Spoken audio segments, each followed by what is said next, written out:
एक दिन अकबर बादशाह ने अपने 9 रत्नों से सवाल किया, सबसे बड़ा साहसी और सबसे बड़ा कायर कौन? दरबारियों ने अपने अपने ढंग से साहसी और कायरों की बात बादशाह के सामने रखी, पर एक मत न होने पर बादशाह को तसल्ली न हुई। अपनी बारी आने पर बीरबल ने कहा, आलमपनाह, मेरे विचार से सबसे बड़ा साहसी और सबसे बड़े कायर के विषय में बल देना ही काफी नहीं, इस बात को साबित करना भी आवश्यक है। बिल्कुल बिल्कुल, मैं आपके सम्मुख कल ही सबसे बड़ा कायर और सबसे बड़ा साहसी पेश करके अपनी बात साबित कर दूंगा। अगले दिन बादशाह और सारे दरबारी उत्सुकता के साथ उन व्यक्तियों को देखने की प्रतीक्षा करने लगे जिन्हें लेकर बीरबल आने वाले थे। बीरबल दरबार में हाजिर हुए तो अपने साथ एक स्त्री लेकर आए। बादशाह ने पूछा, आज तो तुमने सबसे साहसी और सबसे कायर व्यक्तियों को अपने साथ लाने को कहा था बीरबल, यह एक स्त्री को लेकर क्यों आए हो? आलमपनाह, बीरबल ने झुककर सलाम बजाते हुए, बहुत खोजबीन के बाद मुझे यह स्त्री ही ऐसी मिली जिसमें सबसे कहा बड़े साहसी और सबसे बड़े कायर दोनों के गुण विद्यमान हैं। अगर मैं अपनी बात साबित न कर सकूं या सभी दरबारी संतुष्ट न हो सकें तो जो चाहे सजा दें, मंजूर होगी। बीरबल ने आत्मविश्वास भरे कथन को सुनकर दरबारियों में कानाफूसी होने लगी। तब बीरबल ने कहना शुरू किया, यह स्त्री कुलटा है, यह विवाहिता है, बावजूद इसके इसने विवाह से पूर्व के प्रेमी से अभी तक प्रेम संबंध बना रखा है। रुककर बीरबल ने बात आगे बढ़ाई, आलमपना, मैंने देखा कि घनघोर वर्षा, कड़कती बिजली और घटाटोप सावन के अंधेरे में आधी रात के समय पर अपने प्रेमी से मिलने के लिए पति से छुपकर जब जाती है तो यह साहस की अनोखी मिसाल बन जाती है।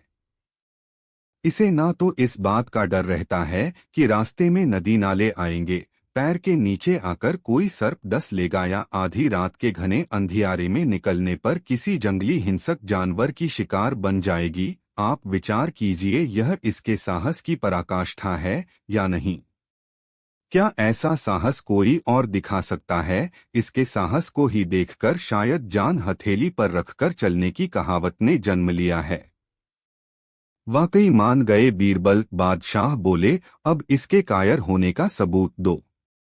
जी आलमपनाह, बीरबल ने कहा, और जब यह अपने पति के साथ सोई होती है तो घर के बर्तनों की जरा सी खटपट होने पर ही मारे डर के पति के सीने से लग जाती है।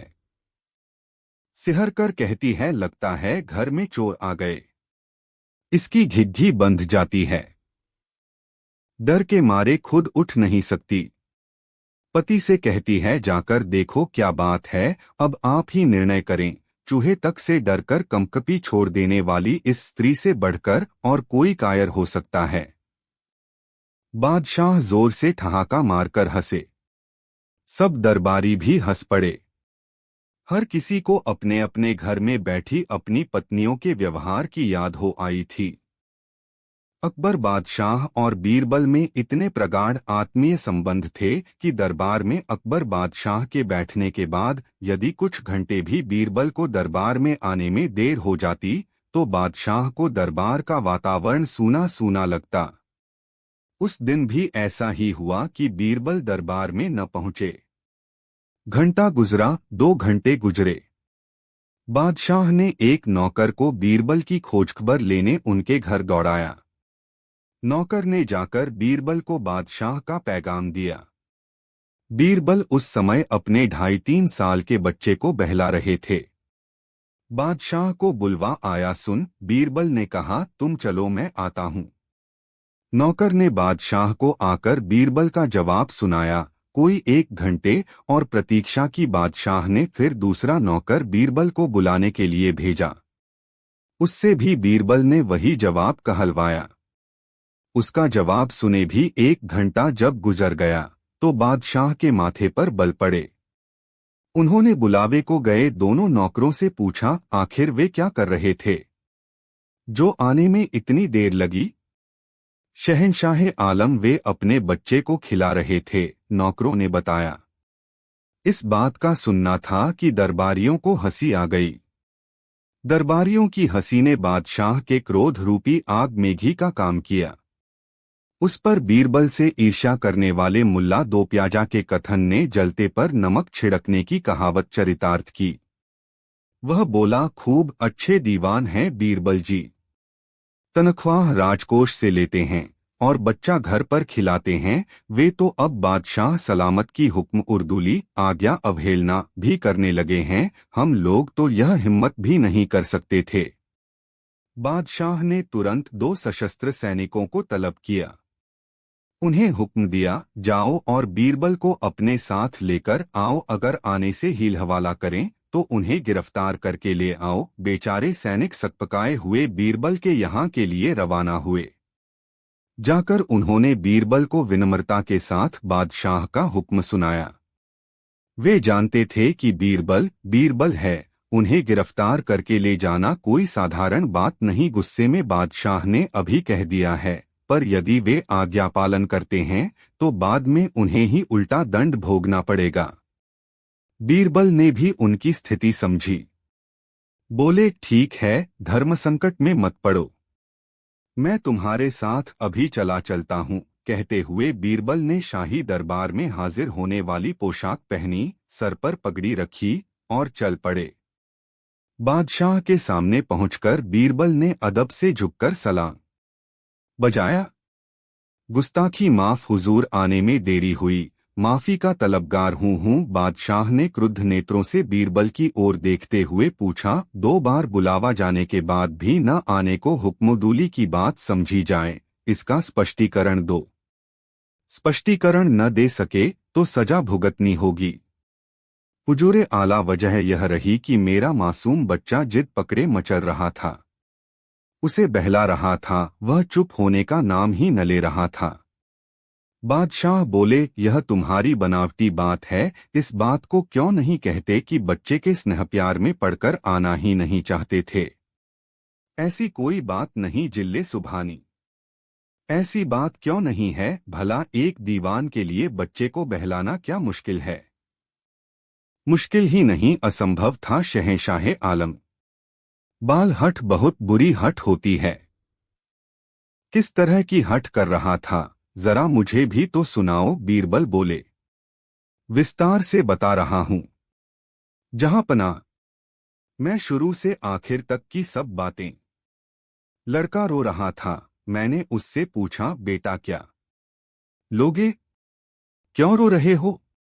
पहले तो वह मेरी बात अनसुनी करता रहा, जब लगातार मैं पूछता रहा तो वह बोला, गन्ना लूंगा। मैं उसे लेकर बाजार गया, वहां से जाकर खड़ा कर दिया जहां गन्ने के गट्ठर बंधे थे। मैंने कहा, छांट लो। उसने कहा, तुम ही छांट कर दो। मैंने उसके लिए गन्ने छांट दिए। वह घर आकर बोला, उनकी गंडेरिया बना दो। मैंने वैसे ही किया। वह गडरिया चूसता रहा। जब सब गडरियां खत्म हो गईं तो वह फिर रोने लगा। मैंने पूछा, अब क्यों रो रहे हो, तो वह बोला, इन्हें पहले जैसे गन्ने बना दो। सब दरबारी हंसे दिए। बादशाह को हंसी न आई। वे बोले, मैं तुम्हारी बात से सहमत नहीं। क्षमा करें आलमपनाह, बच्चे की जिद को एक शाही दीवान तो क्या आप बादशाह भी पूरी नहीं कर सकते। बीरबल बोले, यह क्या बकवास है। बादशाह झुंझलाए, हम हिंदुस्तान के बादशाह एक छोटे से बच्चे की जिद पूरी नहीं कर सकते। जी हां हुजूर, हरगिज नहीं। साबित करके दिखाओ। बीरबल ने कहा, कोई भी छोटा बच्चा मंगा ले, 2.5 साढ़े 3 साल की उम्र का हो। बीरबल ने कहा। हुक्म की देर थी। बच्चा लाया गया। बच्चे को गोद में लेकर बादशाह बहलाने फुसलाने लगे। थोड़ी देर में ही बच्चा बादशाह और बीरबल दोनों से हिलमिल गया था। कुछ देर बाद ही बच्चे की नजर बादशाह के हाथों में पहनी अंगूठियों पर पड़ी। वह उसे पाने के लिए मचलने लगा। बादशाह उसकी बात न समझे तो वह मुंह बिसूरने रोने लगा। बीरबल ने कहा, हुजूर, बच्चा आपकी उंगलियों में पहनी अंगूठी चाहता है। बादशाह ने उसे बहुत चुप कराने की कोशिश की पर चुप न हुआ। बादशाह ने बीरबल की बात पर ध्यान न देते हुए बच्चे से पूछा, बेटे तुम्हें क्या चाहिए, मिठाई, फल, खिलौने? नहीं, मुझे अंगूठी चाहिए, बच्चे ने रोते हुए कहा। एक बादशाह के सामने भला एक अंगूठी की क्या औकात, तुरंत हीरा जड़ित अंगूठी उतारकर बच्चे को दे दी। अंगूठी लेकर बच्चा फिर रोने लगा। अब क्या चाहिए, बादशाह ने पूछा। मुझे हाथी चाहिए, बच्चे ने कहा। तुरंत हाथी पेश कर दिया गया। हाथी को सामने देखकर बच्चा और भी जोर जोर से रोने लगा। पहले की अपेक्षा इस बार रोने की आवाज तेज थी। बड़ी मुश्किल से झल्लाहट पर काबू पाकर बादशाह ने कहा, क्यों रोता है, अब क्या है? बच्चा उसी प्रकार रोते हुए बोला, इसे इस अंगूठी में घुसा दो। उसका इशारा हाथी को अंगूठी में घुसाने का था। उसकी बात सुनकर बादशाह ठहाका मारकर हंस पड़े। सचमुच ही मैं हार गया बीरबल, हमें विश्वास आ गया कि एक बच्चे की जिद और ख्वाहिश को पूरा करना हम बादशाहों के वश की भी बात नहीं। बादशाह की हार की बात सुनकर मुल्ला दोप्याजा सहित अन्य सभी ईर्ष्यालु दरबारियों के चेहरे फक पड़ गए। बीरबल उस अवसर पर भी बाजी मार ले गए थे। बादशाह ने दंड के बजाय बीरबल को एक थाल अशरफी इनाम में दी। अकबर एक कुशल सम्राट तो थे ही, वे अपने सगे संबंधियों और परिचितों का ख्याल रखने वाले बेहतर इंसान भी थे। उनके दरबार में भी उनके अनेक संबंधियों परिचितों को स्थान मिला हुआ था। इन्हीं में उनका एक परिचित था अजमल खान। अकबर उसे दूध भाई कहा करते थे। अजमल खान की माता शाही महल में आया का काम करती थी। अजमल खान की माता ने ही अकबर को शैशवावस्था में पाला था। उसने अकबर को दूध भी पिलाया था, जिसके कारण अकबर उसके पुत्र अजमल खान को सगे भाई से बढ़कर मानते थे और भरे दरबार में भी उसे दूध भाई कहकर ही बुलाते थे। अकबर के इस प्रेम के कारण अजमल खान बहुत गुरूर में रहता था और अक्सर दरबारियों के सामने शेखी बघारता था। इस कारण कोई भी दरबारी उसे पसंद नहीं करता था। बीरबल चूंकि अकबर का बहुत निकट सहयोगी था, इसलिए वह उसके सामने पड़ने से कतराता था, लेकिन बीरबल की पीठ पीछे निंदा किया करता था। बीरबल को उसकी हरकतों का ज्ञान तो था, लेकिन यह सोचकर कि बादशाह के रसूख के लिए ऐसे लोगों की भी बहुत जरूरत पड़ती है, वह कभी अजमल खान के विरुद्ध नहीं गया। कई बार अकबर से कुछ दरबारियों ने अजमल खान के व्यवहार की शिकायत की, मगर अकबर ने उन दरबारियों को समझा बुझाकर भेज दिया, मगर अजमल खान के विरुद्ध कोई कार्रवाई नहीं की। इस तरह अजमल खान अकबर के दरबार का एक ऐसा दरबारी बन गया जिसे कोई भी दरबारी अच्छी निगाह से नहीं देखता था। अजमल खान के प्रति आम दरबारियों के विचार से अकबर परिचित थे। उन्होंने कई बार अजमल खान को सांकेतिक ढंग से समझाने और उसकी गलतियों का एहसास कराने का प्रयास किया था, मगर वह इतनी मोटी बुद्धि का था कि उसे बादशाह की बातें समझ में नहीं आती थीं और उसका दरबारियों के बीच इतराना जारी रहता था। बीरबल को इस बात का पता था कि अकबर स्वयं कई बार अजमल खान को समझा चुके हैं, लेकिन फिर भी वह अपने बड़बोलेपन से बाज नहीं आता है, इसलिए बीरबल ने उसका नाम बैल रख दिया था। एक दिन किसी बात पर अजमल खान की बीरबल से कहासुनी हो गई। उसने बीरबल पर रौब गांठते हुए कह दिया, तुम आज दरबारी बने हो और मेरी शाही खानदान में परवरिश हुई है। बादशाह अकबर को उंगली थामकर मैंने चलना सिखलाया है, मुझसे बेहतर तुम बादशाह के बारे में न तो जान सकते हो और न तुम्हें जानने की जरूरत है। अच्छा यही है कि तुम अपनी औकात में रहो और मेरे सामने कुछ भी बोलने से पहले अवश्य सोच लो कि मैं कौन हूँ। अजमल खान की बातें सुनकर बीरबल को बड़ी खीज हुई और उसने पलटकर कहा, जी हाँ जनाब, मैं जब कभी भी आपसे बातें करता हूं तब मेरे ज़हन में यह रहता है कि आप बैल हैं। बीरबल की बातें सुनकर अजमल खान क्रोध से उबल पड़ा और बीरबल को धमकियां देते हुए वहां से चला गया। ठहरो, मैं आज ही दिखाता हूं कि मैं कौन हूं। अकबर का दरबार लगा हुआ था। आम दिनों की तरह कामकाज चल रहा था। बीरबल अपने तख्त पर बैठा हुआ था।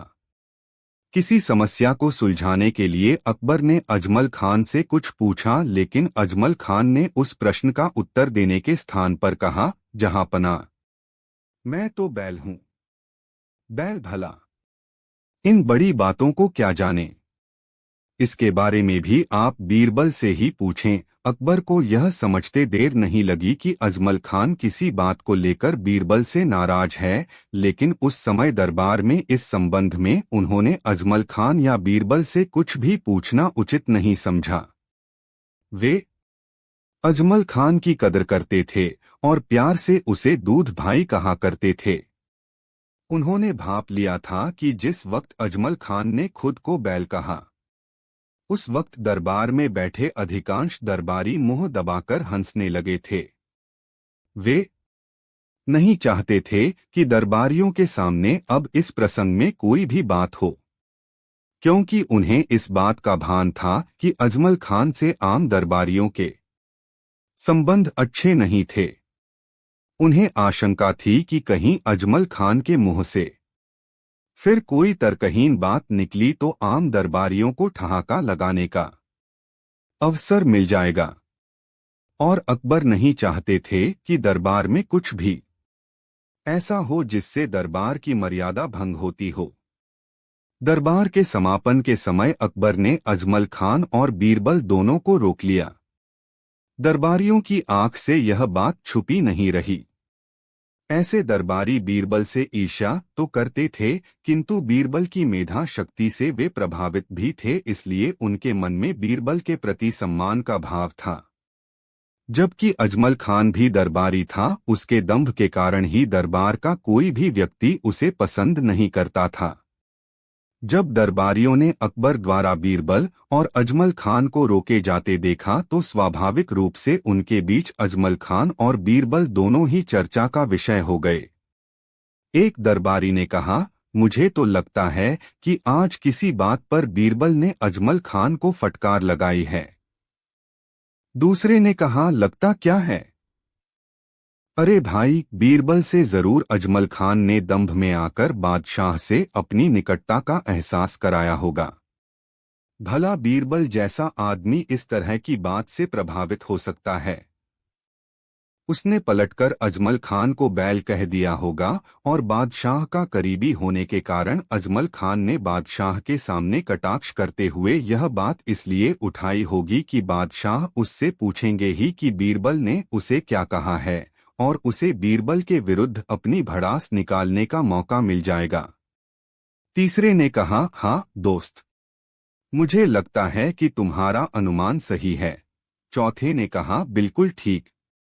और बादशाह ने जानबूझकर उस समय इस प्रसंग को महत्व नहीं दिया।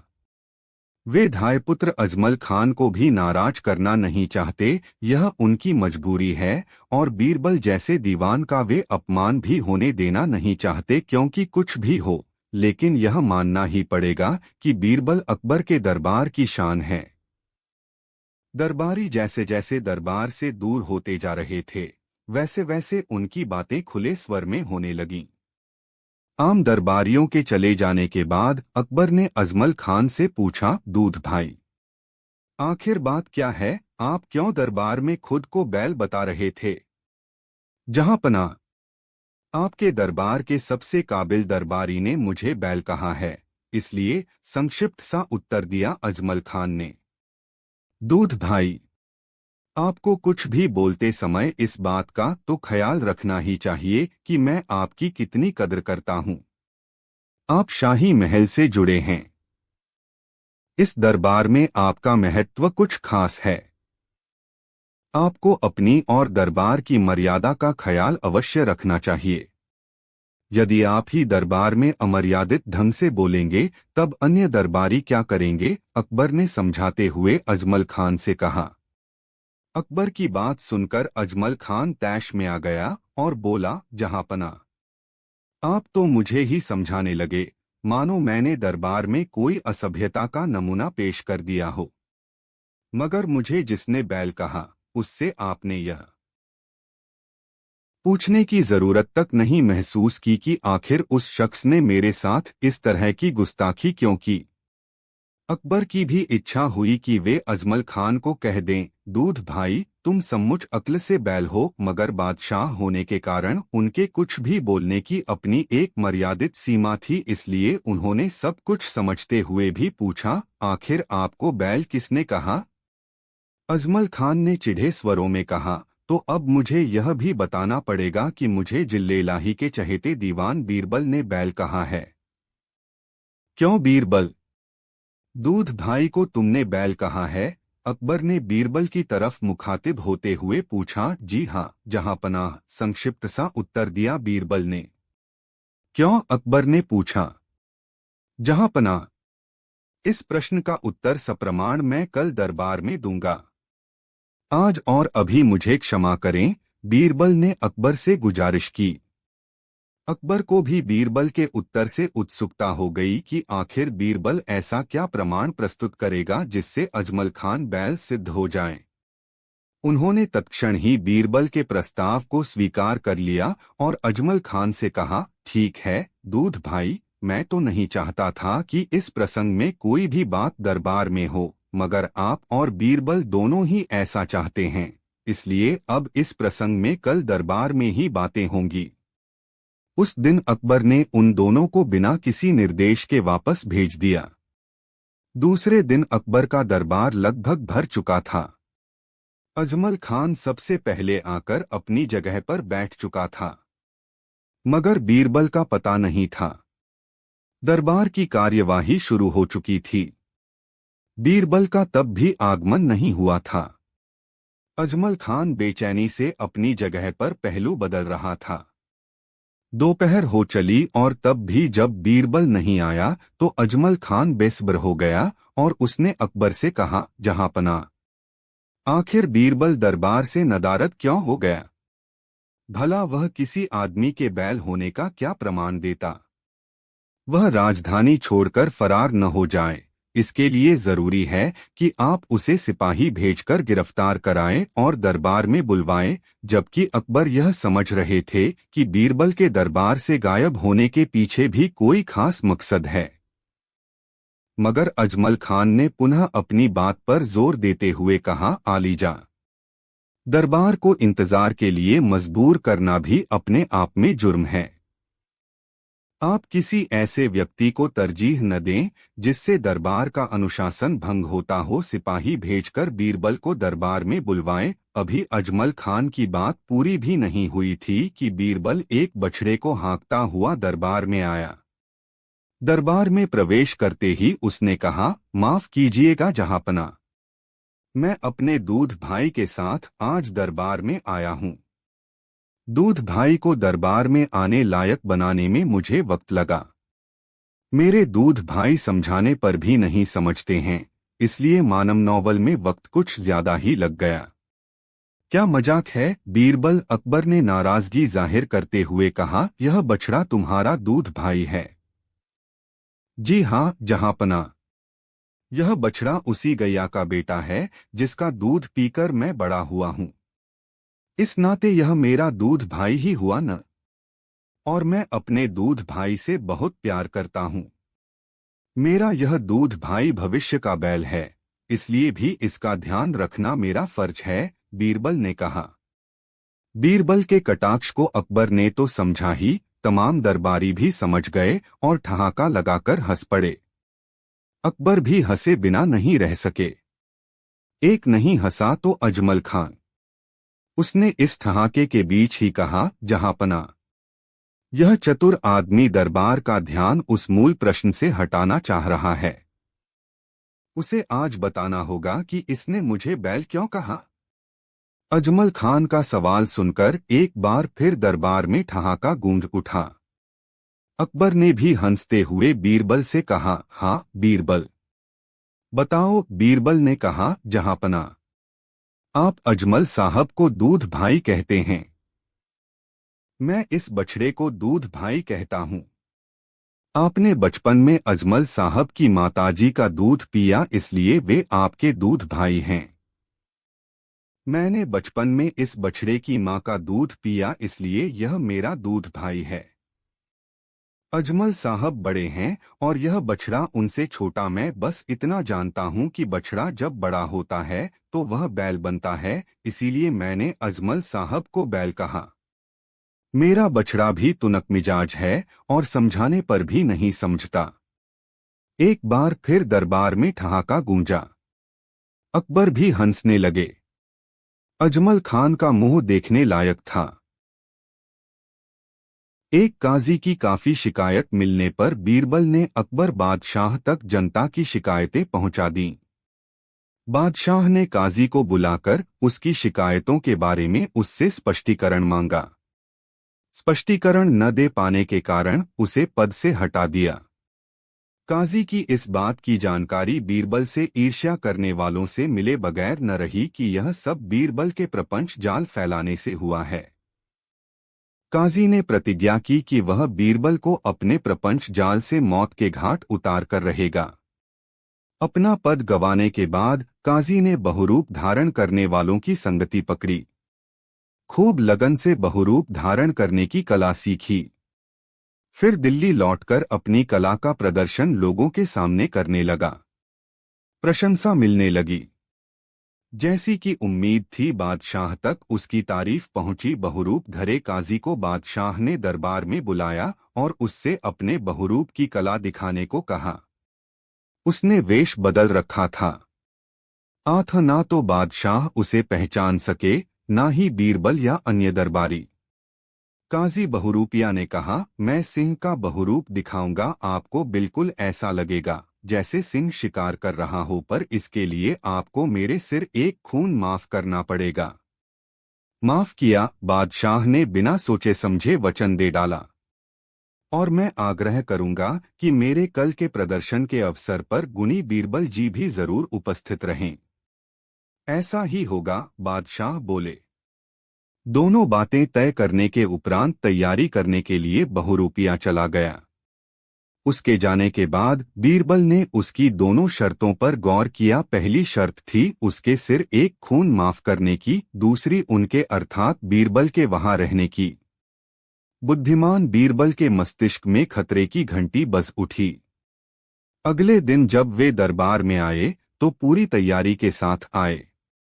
बहुरूपिया शेर का रूप बनाए गुर्राता दहाड़ता दरबार में हाजिर हुआ। उसका यह रूप इतना सजीव था कि कई दरबारी सचमुच सहम उठे।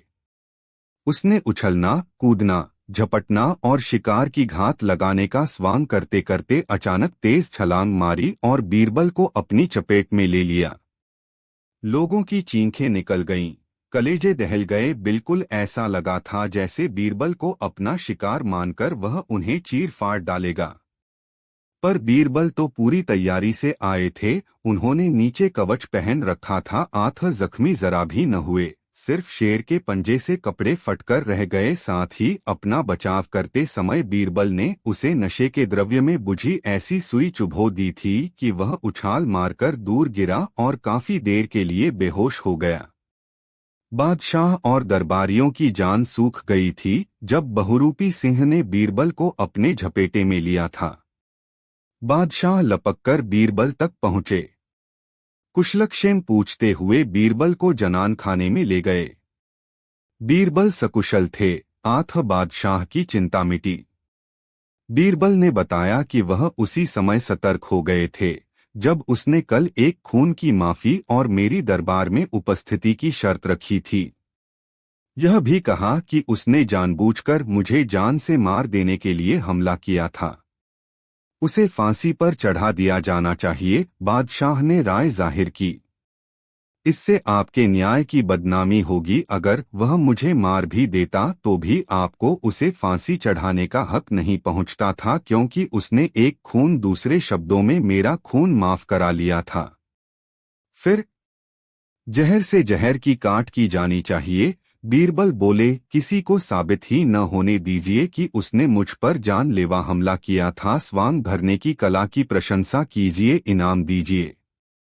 इससे क्या होगा, लोग आपके इंसाफ और कला प्रेम की वाहवाह कर उठेंगे। फिर उसके सामने अगले दिन एक स्वांग और करने का हुक्म दीजिए। उससे कहिए वह सती का स्वांग करे। सती का स्वांग करते हुए जलती आग की चिता में बैठे। बादशाह को युक्ति पसंद आई। दरबार में जाकर वही किया और कहा जो बीरबल से तय हुआ था। इनाम पाकर जहां बहरूपिया बहुत खुश हुआ, वहीं सती के स्वांग के नाम पर उसकी जान सूखने लगी। बादशाह का हुक्म टाले तो कैसे टाले। मजबूरन उसे अगले दिन सती के स्वांग के लिए आना पड़ा। जलती चिता में सती बनकर जलने का उसने वह सजीव अभिनय किया कि हर तरफ से वाह की आवाजें आने लगीं। बीरबल ने कुछ सेवकों, कुछ हकीम वैद्यों को तैयार कर रखा था। वह उदार और दयालु स्वभाव के इंसान थे। उनके साथ कोई बैर करे तो वे प्यार से पेश आते थे। बहुरूपिया चिता में बैठा तो आग की लपटों में झुलसने से हाथ पांव मारने, चीखने और चिल्लाने लगा। बीरबल के इशारे पर सेवक दौड़े उसे बचाया। वैद्य हकीम उसके इलाज में जुट गए। कुछ दिनों के इलाज के बाद वह ठीक हो गया। उसे जब मालूम हुआ कि बीरबल ने ही उसको बचाने का प्रबंध पहले से कर रखा था, तो अपने कपटपूर्ण व्यवहार पर बहुत पछताया। बीरबल के पैरों पर गिरकर माफी मांगी। अपने असली रूप का प्रदर्शन कर बादशाह से भी क्षमा मांगी। बीरबल के कहने पर बादशाह ने उसे माफ कर दिया। अकबर बादशाह के बेटे शहजादा सलीम की उम्र जब यही कोई 17-18 साल की रही होगी, तब उसकी मित्रता नगर सेठ के बेटे माणिक लाल से हो गई। दोनों साथ साथ खाते पीते, उठते बैठते, बस रात को सोने के लिए अलग होते। माणिक लाल के पिता नगर सेठ पन्ना लाल को इस बात की चिंता हुई कि उसकी लाख कोशिशों और तंबीह के बाद भी बेटा शहजादे से दोस्ती छोड़ने को तैयार नहीं। पन्ना लाल सोचा करता दोनों की दोस्ती ऐसी ही है जैसे सिंह और घोड़े की मित्रता। उनकी मित्रता कभी भी खत्म हो सकती थी। बात बढ़ जाने की स्थिति में बादशाह तक खबर हो सकती थी। नतीजा राजदंड के रूप में सामने आने वाला था। नगर सेठ पन्ना लाल ने बीरबल से सहायता लेने की सोची। अपनी समस्या बताई। सुनकर बीरबल भी गंभीर हुए। बोले आपका सोचना सही है पन्ना लाल जी। कबूतर कबूतर के झुंड में रहता है, मोर मोर के झुंड में। हाथी अपने झुंड के साथ विचरण करते हैं तो हिरण वगैरह अपने झुंड में रुककर कहा, खैर आप चिंता न करें, मैं बादशाह सलामत से भी बात कर लूंगा और आपके बेटे तथा शहजादे की दोस्ती बगैर किसी नुकसान के तुड़वा दूंगा। आपका बहुत आभारी रहूंगा बीरबल जी। शहजादे सलीम का क्या है, उसे तो बाप की राजगद्दी मिलेगी ही, वह कुछ भी न करें तो भी फर्क नहीं पड़ता। पर मेरा माणिक अगर इस उम्र में व्यापार के गुण न सीख सका तो आगे चलकर नुकसान उठाएगा और मेरे बाद सारी जमा पूंजी से हाथ धो बैठेगा। मैं समझता हूं निदान अवश्य होगा, बस कुछ समय प्रतीक्षा कर लें। सेठ पन्ना लाल के यहाँ से चलकर वे बादशाह के पास आए। उन्हें शहजादा सलीम और माणिक लाल की अटूट मित्रता की जानकारी दी। अकबर बादशाह भी दोनों की दोस्ती को लेकर चिंतित थे। बोले सलीम की यही उम्र है कि राजकाज की बातें सीख ले, मगर उसे पन्ना सेठ के बेटे की दोस्ती से ही फुर्सत नहीं मिलती। मुझे डर है कि मेरे बाद वह ठीक से राजपाट न संभाल पाएगा तो सब कुछ चौपट हो जाएगा। उधर पन्ना लाल की भी वही समस्या है, इधर आपकी भी समस्या है। यदि आप आज्ञा दें तो दोनों के बीच शक की गांठ बोकर मैं उनकी दोस्ती को तुड़वा दूं। उन दोनों की दोस्ती तुड़वाना कोई आसान काम नहीं बीरबल। मैंने अनेकों बार सलीम को समझा लिया मगर कोई नतीजा नहीं निकला। इस काम को आप मुझ पर छोड़ दें। कल दोनों को दरबार में किसी बहाने बुलवा लें, फिर देखें मैं दोनों में कैसी शक की गांठ पैदा करता हूं। बादशाह ने वही किया जो बीरबल ने कहा था। सलीम को निमंत्रित किया गया तो वह माणिक लाल को भी साथ ले आया। बीरबल के इशारे पर बादशाह ने सलीम को किसी मामले में परामर्श के लिए अपने पास बुलाया। बीरबल अपनी जगह से उठे, माणिक लाल के पास पहुंचे। उसके कान में न समझ में आने वाली बात फुसफुसा आए, साथ ही इस बात को भी देखा कि सलीम उनकी इस हरकत को कनखियों से देख रहा है। बीरबल ने झट पीछे हटते हुए जरा जोर से कहा, और हाँ, याद रहे यह बात किसी को बताना मत। जी, माणिक ने प्रश्न भरे स्वर में कहा, पर समझा गया, जैसे वह सुझाव स्वीकार कर रहा हो। सलीम के मन में उत्सुकता जाग चुकी थी। बादशाह के पास से जल्द ही वह अपने मित्र के पास लौटा। आते ही उतावलेपन से पूछा, क्या बात कही बीरबल ने कुछ मेरे बारे में? नहीं, उन्होंने तो कुछ भी नहीं कहा, माणिक ने सफाई दी। मैंने अपनी आंखों से देखा है कि बीरबल ने कोई राजदारी की बात कही है, उन्होंने किसी को न बताने की भी हिदायत की है। क्या इसीलिए मुझसे छुपा रहे हो? दोस्त होकर मुझ पर विश्वास नहीं कर रहे हो? विश्वास करो, मैं वह बात किसी को भी न बताऊंगा। नहीं, जब कोई बात ही नहीं है तो क्या बताऊं? माणिक ने असहाय भाव से कहा, दोस्त होकर तुम्हें मुझ पर विश्वास क्यों नहीं आ रहा है? जिस तरह दोस्त होकर तुम मुझ पर विश्वास नहीं कर रहे हो, सलीम ने कहा, तुमसे मुझे इस बात की उम्मीद न थी माणिक। मुझे भी तुमसे यह उम्मीद न थी सलीम। ठीक है, यही सही, सलीम ने मुंह फुलाकर कहा और उठकर बाहर की ओर चल दिया। और उठकर माणिक भी क्रोध में उठा और दूसरी दिशा में चल पड़ा। एक दिन शहंशाह अकबर दरबार में अपने लोगों के साथ बैठे थे। तभी अचानक शहंशाह बोले, अकबर, हमारे दरबार में कितने बुद्धिमान लोग हैं। मैं एक शहंशाह हूं, इसलिए हमारे आसपास बुद्धिमान लोग ही रहते हैं। मैं बुद्धिमान लोगों के बीच रहकर ऊब चुका हूं, इसलिए अब मैं कुछ मूर्ख लोगों से मिलना चाहता हूं। बीरबल, वैसे तो हमने आपको जितनी भी आज तक चुनौतियां दी हैं, सभी चुनौतियों में आप खरे उतरे हैं। क्या आप हमारे लिए 6 मूर्ख लोग ढूंढ सकते हैं? कितना दिलचस्प रहेगा उन मूर्ख लोगों से मिलना। बीरबल, जी जहां पनाह, क्यों नहीं, मैं जरूर ढूंढ निकालूंगा। अकबर, हम आपको 1 महीने का वक्त देते हैं 6 मूर्ख लोगों को ढूंढने का।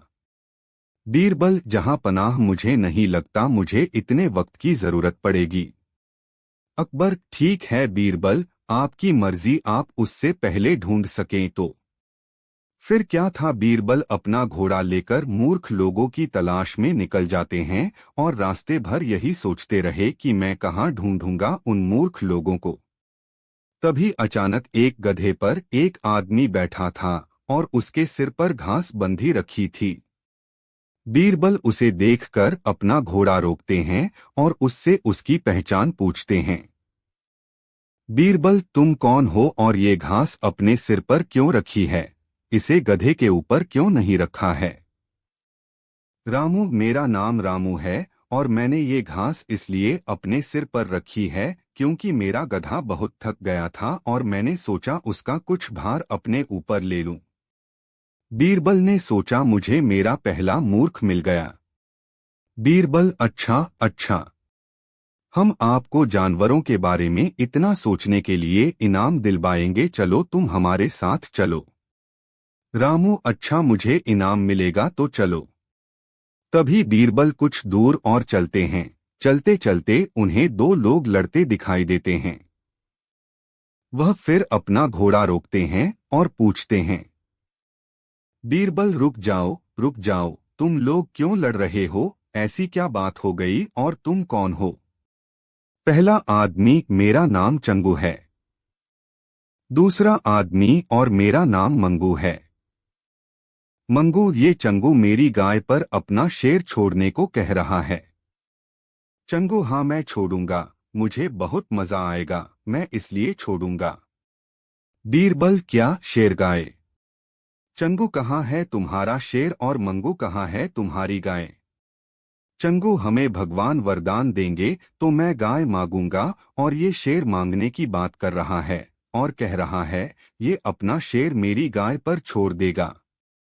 बीरबल, अच्छा तो ये बात है, तो तुम दोनों मेरे साथ चलो, मैं तुम्हें शहंशाह से इनाम दिलवाऊंगा भगवान के बारे में इतना अच्छा सोचने के लिए। चंगुमंगू इनाम, हम जरूर चलेंगे। बीरबल उन तीनों को अपने घर ले जाते हैं। घर ले जाकर फिर बीरबल सोचते हैं, अब मैं बाकी के मूर्खों को कहाँ खोजूं। फिर बीरबल उसी वक्त अपने घर से बाहर चल देते हैं और उन तीनों मूर्खों को घर पर ही रहने को कह देते हैं। जब वह बीरबल घर से बाहर निकलते हैं, तभी उन्हें एक आदमी क्यारियों में कुछ ढूंढता दिखाई देता है। बीरबल उनके पास जाते हैं और कहते हैं, बीरबल, क्या आप कुछ ढूंढ रहे हैं? क्या मैं आपकी कोई मदद कर सकता हूँ? आदमी, वो मेरी अंगूठी गिर गई है, मैं बहुत देर से ढूंढ रहा हूँ पर मिल नहीं रही है। बीरबल, आपकी अंगूठी कहाँ पर गिरी थी? आदमी, मेरी अंगूठी वो दूर उस पेड़ के नीचे गिरी थी, वहां पर अंधेरा हो गया है, इसलिए मैंने सोचा उसे मैं यहाँ पर ढूंढ लूं। बीरबल, ओ अच्छा अच्छा, तो आप हमारे साथ कल शहंशाह के पास चलिए, हम आपको दूसरी अंगूठी दिलवा देंगे। आप उस अंगूठी को छोड़िए। आदमी, अच्छा जी, फिर तो ठीक है। फिर अगले दिन बीरबल उन चारों को शहंशाह अकबर के पास लेकर चलते हैं। बीरबल, शहंशाह, ये रहे आपके मूर्ख। अकबर, आप एक दिन में ही ये काम कर पाए, क्या हमारी सल्तनत में बहुत सारे मूर्ख लोग हैं? और तुम्हें कैसे यकीन है ये चारों मूर्ख हैं? बीरबल रास्ते में घटी घटनाओं को अकबर को बताता है। अकबर को बीरबल की बातों पर बहुत हंसी आती है। अकबर, लेकिन ये तो सिर्फ 4 मूर्ख हैं, बाकी के 2 कहाँ हैं? बीरबल, जहां पनाह वो 2 मूर्ख यहीं मौजूद हैं। अकबर, यहाँ कहाँ? हमें बताओ वो कौन हैं? बीरबल, उसमें से एक तो मैं हूँ, जो सबसे बड़ा मूर्ख है। अकबर, क्या आप कैसे? बीरबल, मैं इसलिए हूँ क्योंकि मैं इन मूर्खों को ढूंढ कर लाया। अकबर हंसकर, हाँ हाँ, मैं समझ गया दूसरा मूर्ख कौन है, फिर भी मैं चाहता हूँ आप बताए वो मूर्ख कौन है। बीरबल, सबसे बड़े मूर्ख आप हैं, जो आपने मुझे इन मूर्खों को लाने के लिए कहा। अकबर, बहुत खूब बीरबल, जैसा कि मैं हर बार कहता आया हूँ। आपका जवाब नहीं। बीरबल, आपकी बराबरी कोई नहीं कर सकता है, आपके पास हर सवाल का हल है, बहुत खूब। बीरबल, शुक्रिया जहांपना। एक बार बादशाह के दिमाग में बात आई कि कोई ऐसी बात बीरबल के सामने रखी जाए जिसकी समस्या का निदान उनके पास न हो, देखें ऐसे अवसर पर उनकी बुद्धि क्या कार्य करती है। यही सोचकर उन्होंने बीरबल से कहा, एक असाध्य रोग के लिए वैद्यराज जी ने दवा को बैल के दूध में इस्तेमाल करने की राय दी है। कहीं से बैल का दूध लाकर दो। जैसा हुक्म आलमपना। तलाश करने में कुछ वक्त लग सकता है, 2-4 दिन का वक्त ले लो। ऐसा ही सही। बीरबल छुट्टी लेकर घर जाकर आराम करने लगे। अगली रात को तब जबकि बादशाह के सोने का समय हो चुका था, बीरबल ने अपनी 18 वर्षीय बेटी को अपनी समस्या बताकर कपड़ों के गट्ठर के साथ यमुना घाट के उस स्थान पर कपड़े धोने के लिए भेजा जहां बादशाह का शयनकक्ष था। बीरबल की बेटी ने जाकर आधी रात के समय कपड़े धोने शुरू किए। कपड़े धोने की आवाज पर बादशाह की आंखें खुल गईं। उन्होंने सिपाहियों को बुलाकर डांटा और पूछा कि कौन लड़की कपड़े धोती है, उसे रोका क्यों नहीं गया। सिपाहियों ने विनम्र स्वर में कहा, वह एक निहायत खूबसूरत जवान अच्छे कुल खानदान की लड़की नजर आती है। हमने उसे रोका तो उसने हमें डपट दिया। हमने कहा बादशाह सलामत की नींद उचटेगी, तो बोली जब ऐसा वक्त आएगा देखा जाएगा। बड़ी गुस्ताख नजर आती है। नगर कोतवाल को तुरंत भेजो और हुक्म दो अगर वह शराफत से न आए तो गिरफ्तार करके उसे लाया जाए। हुक्म की देर थी, कुछ देर बाद ही अनिग्ध सुंदरी बादशाह के सामने लाई गई। उस सुंदर लड़की को देखकर बादशाह अचरज में पड़ गए, सोचने लगे कि कौन ऐसे माँ बाप हो सकते हैं जो ऐसी लड़की को बेखौफ आधी रात के वक्त निर्जन घाट पर कपड़े धोने भेज दिया। बादशाह ने रोषपूर्ण स्वर में पूछा, ऐ लड़की, तुझे कोई और वक्त नहीं मिला था जो आधी रात को यहाँ महल के नीचे कपड़े धोने चली आई?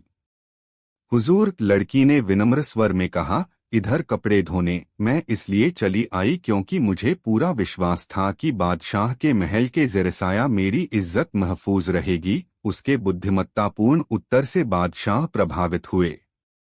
आगे पूछा, चलो यह बात तो मैंने मानी, पर कपड़े धोने का और कोई वक्त तुम्हें नहीं मिला? मजबूरी थी, यह शाहे आलम मेरे बाप ने सुबह ही एक बच्चे को जन्म दिया है। माँ मेरी है नहीं, दिन भर देखरेख मुझे ही करनी पड़ी। रात का खाना वगैरह पकाने के बाद मैंने सोचा अगर गंदे कपड़े रातों रात नहीं धुल जाते तो सुबह उनके इस्तेमाल के लिए कोई कपड़ा न रहेगा। क्या बकती है, कहीं मर्दों के भी बच्चे पैदा होते हैं? क्यों नहीं हो सकते आलमपनाह, लड़की ने बेझिझक कहा, अगर बैल का दूध हो सकता है तो मर्द के भी बच्चे हो सकते हैं। लड़की का उत्तर सुनते ही बादशाह सन्नाटे में आ गए। क्रोध एकदम हंसी में बदल गया। बोले, मैं समझ गया, तुम हमारे दीवान बीरबल की बेटी के अलावा और कोई नहीं हो सकती। आपने सही पहचाना हुजूर आली, मैं आपके दीवान बीरबल की ही बेटी हूँ।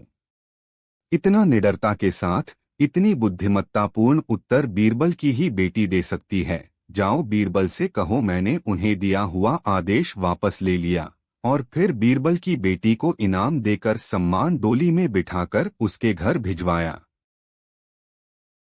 नौरत्नगण अक्सर बादशाह से शिकायत किया करते थे कि आप खामख्वाह ही हर मामले में बीरबल को महत्व देते हैं।